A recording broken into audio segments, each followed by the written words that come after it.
Hello and welcome to News Up Now. I'm Gleison Martins. For 31 years, the AfroSolo Theater Company is bringing the community together to celebrate arts. On March 28th through the 30th, they are celebrating with poetry, music, and much more. Here to talk about the Let Freedom Ring Part 2 is Douglas Haynes. Thank you so much for being here. Thank you so much for having me. So what is the festival? It's the AfroSolo Festival that's been in San Francisco now for 31 years. And it is a festival that celebrates African American culture. And through poetry, through writings, through music, and this year through film. Wow, so the film part, it's new. New, yes. Okay, so how it's going to be play out with the film? It's, as I understand it, it's an AI film experience. That's interesting. I'm looking forward to that one. So we'll all be looking forward to that because it's yeah. something new. That Yeah. hasn't, And so you are a musician. I'm a singer, yes. Yeah. And so you have, how many days are you part of the festival, or you just performing one night? I'm doing all three performances. Okay. Yes. And besides you, there'll be writers as well. There'll be poetry. Yes, there are two writers that will be appearing with us. And Augustine Phillips is a writer who will be doing her short story, Please Don't Let That America Be America Again. People can find out more about the festival on the website. It's showing the screen. It's afrosolo.org. Yes. They can get more information about the festival itself. And I like the idea of it's a free event. Yes. They accepting donations. Yes. People can donate whatever they please, they want. But also there's a limited number of seats as well, right? That is true. Yeah.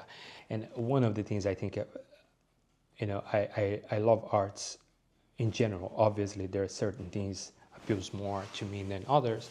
But in general, I think arts has this power, this ability to give hope, Yes. also to change somebody's mind, open a little bit, hopefully, to a different art form, culture, or even, communities as well. So I think that's the beauty of events like this, to showcase the different art forms, but also bring community together. And I think, to be quite honest, that's what we need right now, being united. Absolutely. We definitely need that spirit of unity. Yeah. We got to find some ways to bring people together because there are forces at work that want to split us apart. Can I take you back a little bit to what's happening in this country right now, aside from the festival? How important is this type of event in a time we are living in the United States right now? It's very important because of the present events. We're not exactly sure where we're headed because so many things are in turmoil now. Yeah.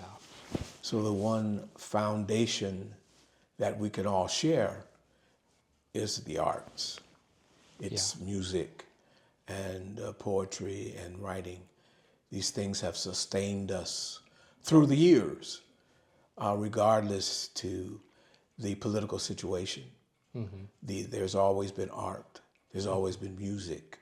There's always been dance. And those things, in spite of what else might be going on, what other struggles, whatever bad experiences we might be having, those things sustain us and give us joy and give us hope for the future. But it can speak to everyone. Yeah. Bring us together.